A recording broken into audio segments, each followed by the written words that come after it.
Hi friends, welcome to மண்வாசம் channel. இன்றைக்கி பார்த்தீங்கன்னா ஒரு ஹெல்த்தியான சூப் தாங்க பார்க்க போகிறோம். அதுவும் பார்த்தீங்கன்னா இப்போ முருங்கைக்கீரை இருக்குது இல்லைங்களா, நம்ம இந்த முருங்கைக்கீரையை எடுத்துகிட்டு இந்த தண்டை வந்து நம்ம கீழே போட்டுருவோம். அதில் வச்சு தாங்க இப்போ நம்ம சூப் செய்ய போகிறோம். இப்போ பார்த்தீங்கன்னா இது வந்து இப்போ நான் இதை எடுத்துகிட்ட பேர் இது வந்து வேஸ்ட் ஆகிடும் இல்லைங்களா, இதை வச்சு நம்ம சூப் செய்யலாங்க. இந்த கீரையெல்லாம் எடுத்துகிட்டு தண்டு எடுத்துக்கின்னு அதுக்கப்புறம் உங்களுக்கு எப்படி செய்யறதுன்னு காமிக்கிறேன்.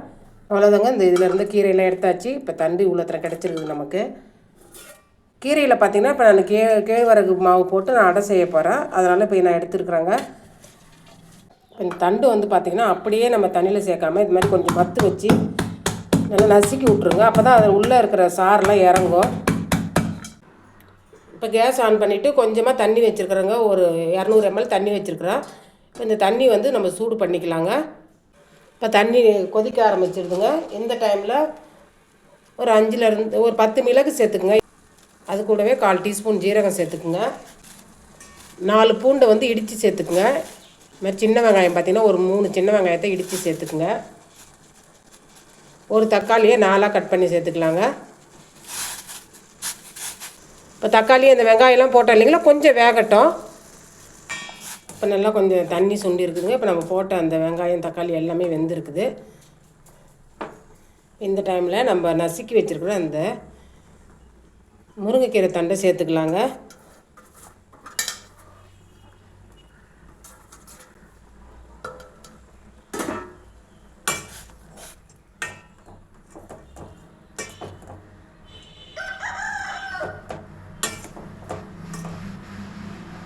இப்போ இந்த தண்டை சேர்த்துட்டு ஒரு மூடி போட்டு கொதிக்க விடலாங்க. அவ்வளோதாங்க. முருங்கைக்கீரையை ரொம்ப டைம் எடுத்து கொதிக்க விடக்கூடாது. போட்டு நல்லா 1 நிமிஷம் இருந்தால் போதுங்க. ரொம்ப கொதிக்க விட தேவையில்லை.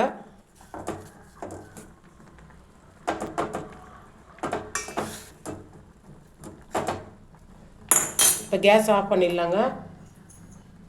இப்போ கொஞ்சமாக பெருங்காயத்தூள் சேர்த்துக்கலாம். தேவையான அளவுக்கு உப்பு சேர்த்துக்குங்க.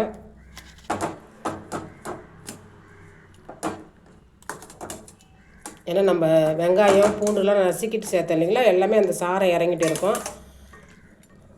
கேஸ் ஆஃப் பண்ணிட்டு நல்லா ஒரு மூடி போட்டு அப்படியே வச்சிடலாங்க. இப்போ மூடி போட்டு வைக்கும்போது நல்லா அந்த தண்டில் இருக்கிற சாரெல்லாம் நல்லா இறங்கட்டும். நல்லா வெதுப்பாக ஜூஸ் இருக்கும்போது குடிக்கலாங்க. இது அப்படியே இருக்கட்டுங்க. இப்போ நான் எடுத்து வச்சுருந்தேன் இல்லைங்களா, அந்த கீரையில் கேவர் அடை செஞ்சுக்கலாங்க. இப்போ நம்ம எப்படி செய்யலான்னு பார்த்துக்கலாம். அந்த கீரை கூட பார்த்திங்கன்னா நல்லா பொடியாக நறுக்கின வெங்காயம், நல்லா பெரிய வெங்காயம் 2 வெங்காயம் சேர்த்துக்கணுங்க. வெங்காயம் அடைக்கு நிறைய சேர்த்திங்கன்னா சூப்பராக இருக்கும். காற்றுக்கு தகுந்த மாதிரி பச்சை மிளகா ஒரு 3 பச்சை மிளகாவை பொடியாக நறுக்கி சேர்த்துக்கினேன். இஞ்சி பார்த்திங்கன்னா ஒரு துண்டு இஞ்சியை பொடியாக நறுக்கி சேர்த்துட்டேங்க. இப்போ அடைக்கு தேவையான உப்பு சேர்த்துக்கலாம். கூடவே பெருங்காயம் கொஞ்சம் சேர்த்துக்கலாங்க. பெருஞ்சீரகம் பார்த்திங்கன்னா நல்லா ஒரு டீஸ்பூன் அளவுக்கு சேர்த்துக்கலாம். அவ்வளோதாங்க. இதை ஃபஸ்ட்டு நல்லா பிசைஞ்சு விட்டுக்கலாங்க. இந்த முருங்கைக்கீரைக்கு ஒரு பழமொழியே இருக்குதுங்க. முருங்கை சாப்பிட்டவன் வெறுங்கை வீசி செல்வான்ன்ற மாதிரி. முருங்கைக்கீரை எடுத்துக்கிட்டிங்கன்னா டெய்லி எடுத்துக்கிட்டிங்களா கூட நமக்கு எந்த விதமான நோயும் வராதுங்க. இந்த ரத்த சோகை எந்த ஒரு நோயுமே இருக்காது. அவ்வளோ ஒரு சத்தான ஒரு கீரையும் கூட. இதெல்லாம் பிசைஞ்சு விட்டுட்டு நம்ம கேழ்வரகு மாவு சேர்த்துக்கலாங்க. இப்போ நான் கேழ்வரகு மாவு சேர்க்குறேன் இல்லைங்களா, நீங்கள் இதுவே கோதுமை மாவு சேர்த்துட்டு கூட நீங்கள் சப்பாத்தி மாதிரி செஞ்சு சாப்பிட்லாங்க. அவ்வளோ சூப்பராக இருக்கும். கோதுமை மாவு நீங்கள் செஞ்சுட்டு சேர்த்துட்டு இது மாதிரி நீங்கள் செய்யும்போது சூப்பராக இருக்கும்.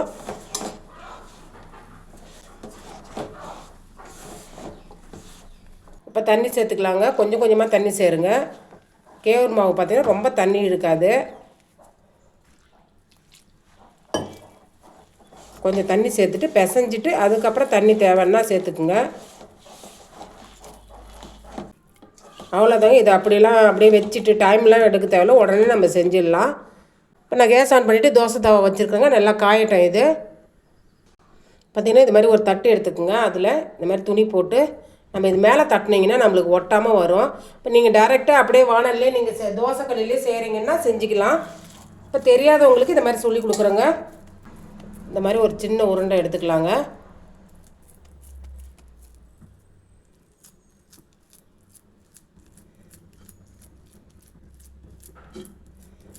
நல்லா மெல்லிசாக தட்டி விடுங்க.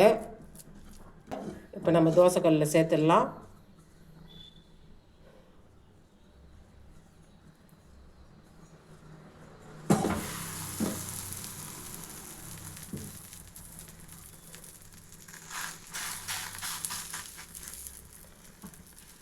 சேர்த்துட்டு கையால் கொஞ்சம் இந்த மாதிரி தட்டி விட்டிங்கன்னா இன்னும் கொஞ்சம் மெலிசாக ஆகும்.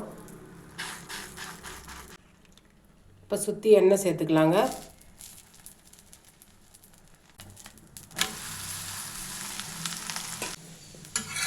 இப்போ இந்த பக்கம் திருப்பி போட்டுக்கலாங்க.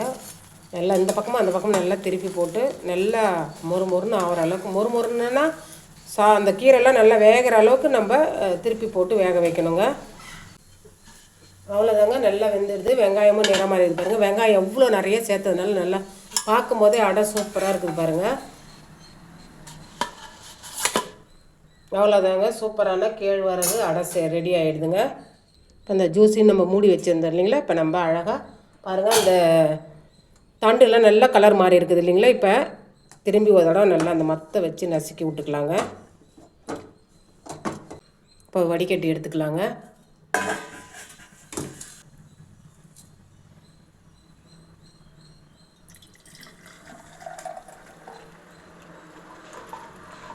அவ்வளோதாங்க, வடிகட்டியாச்சு. இப்போ பார்த்தீங்கன்னா காலையிலேயே ஒரு கிளாஸ் ஜூஸு ஒரு அடை சாப்பிட்டாலே போதுமானதுங்க. நல்லா ஒரு ஹெல்த்தி ஃபுட்டும் கூட. இதை மாதிரி சாப்பிட்டு வந்தீங்கன்னா டாக்டர் பக்கமே போக மாட்டீங்க. அவ்வளோ ஹீமோக்ளோபின் எல்லாமே உங்களுக்கு நேச்சுரலாகவே கிடைக்கும். இதை செய்யறதுக்கு ரொம்ப செலவாக ஆகாதுங்க. தோட்டத்தில் இருக்கிற முருங்கைக்கீரையை பறிச்சுட்டு 2 வெங்காயம் இருந்தால் செஞ்சிடலாம். அந்த அளவுக்கு ஒரு ஹெல்த்தி ஃபுட்டு நம்ம டக்குன்னு செஞ்சு சாப்பிட்றக்கூடிய கூட ஒரு உணவாகவும் இருக்கும். அவ்வளோதாங்க. இந்த ரெசிபி எப்படி இருந்துன்னு சொல்லிவிட்டு கமெண்டில் சொல்லுங்கள். இந்த ரெசிபி பிடிச்சிருந்ததுன்னா மண்வாசம் சேனலில் லைக் பண்ணுங்கள், ஷேர் பண்ணுங்கள், கமெண்ட் பண்ணுங்கள், சப்ஸ்கிரைப் பண்ணுங்கள். தேங்க்யூ.